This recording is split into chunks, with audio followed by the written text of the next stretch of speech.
Good morning. Welcome to the DFS Army YouTube channel. I am Razzle11, or on Twitter you can find me at Razzle11Grinds. I'm going to take a look at the pitching for today, Monday, the 8th of May. I'm actually filming this the night before. Busy morning on Monday, so I'm trying to get it out of the way.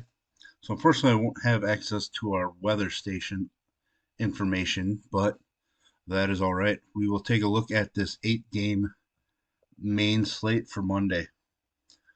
A little annoyed. The 3 games on the early turbo or slate has some pretty nice pitching options, so I'm a little annoyed that those games aren't part of a main slate, but we will make do.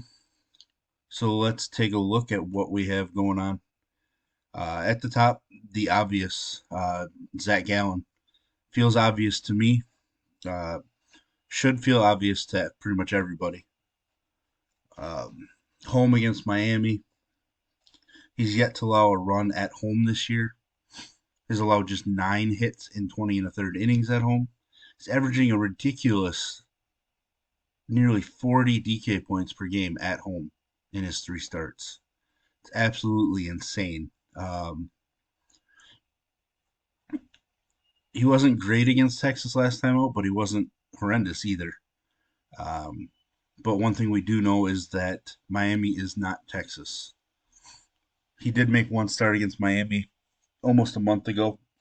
Struck out 7 and 6 and 2/3, allowing just 2 hits. 10.2K, perfectly fine price tag to pay for him. I would expect him to be chalky on both sites, and for good reason. The next guy is going to be Dylan Cease. I don't know what to do with Dylan Cease right now. He is making mistakes. He's walking guys. His K numbers aren't there. You know, he started out the season strong with a 10K performance, followed it up with an 8K spot, but then since then it's just downhill. Walks are up, allowing a lot of base runners, making mistakes, all that. The nice thing is facing Kansas City. It's a weak lineup, but over the last handful of days, there's been quite a few runs scored in Kansas City, so it's a little interesting, but I think we just have to go with Dylan Cease as a GPP guy. I can't trust him, but the upside is really nice. If it comes together and we get a 30 spot, he and Gallen together might be able to push 75 fantasy points for us in the spots that they are. Nestor Cortez against a weaker Oakland team, even though Oakland put up some runs in Kansas City. I still consider them to be one of the weaker offenses.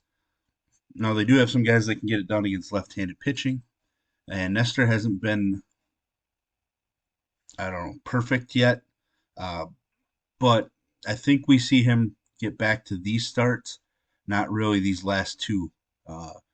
Uncharacteristic home run ball. Texas has been beaten up on a lot of pitchers, especially left-handed pitchers. So I think we can get him back into this range. He just falls behind the 2 guys at the top for me. Hunter Brown is a guy that I really like overall. I'm just not sure how much I'm going to like him in this spot. He's been great on the road, but his walks have crept up. 2 out of the last 3 starts have been pretty rough. And the big thing for me is he's a reverse splits pitcher, and that doesn't fit very well taking on the Angels with all of their right-handed power in the lineup. So I'm just not sure I'm going to end up there, but that's one I'm going to have to debate throughout the day just because I'm such a fan of what Hunter Brown brings to the mound. But right now, my initial thought is I'm going to end up on the fade train with Hunter Brown. It kind of scares me, but we do have to make some decisions on slates.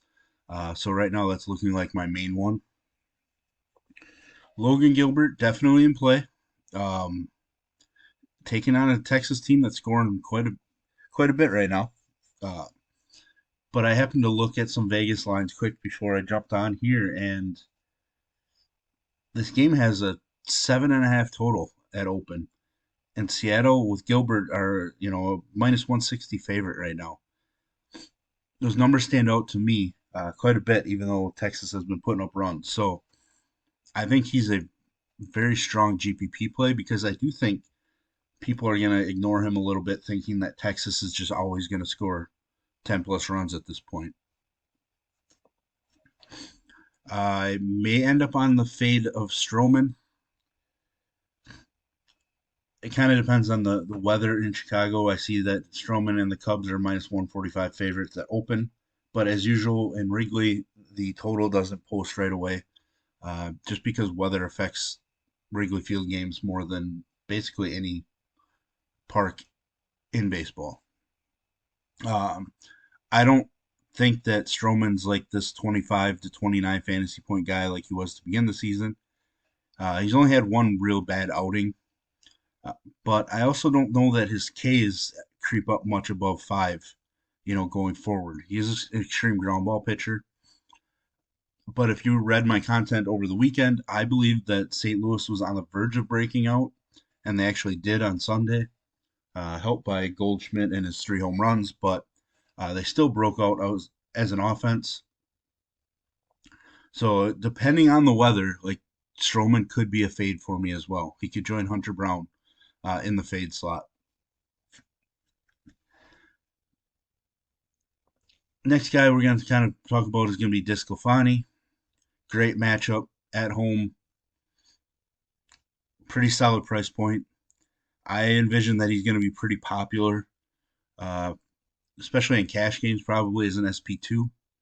I could see him and Gallen together being very popular. 21 plus DK points in 4 of 6 starts. Has been better on the road, but his K numbers have been up at home. So he's kind of the opposite of Alex Cobb. I think it's a great spot for DeSclafani. Probably the smarter play over like a Freddie Peralta against the Dodgers.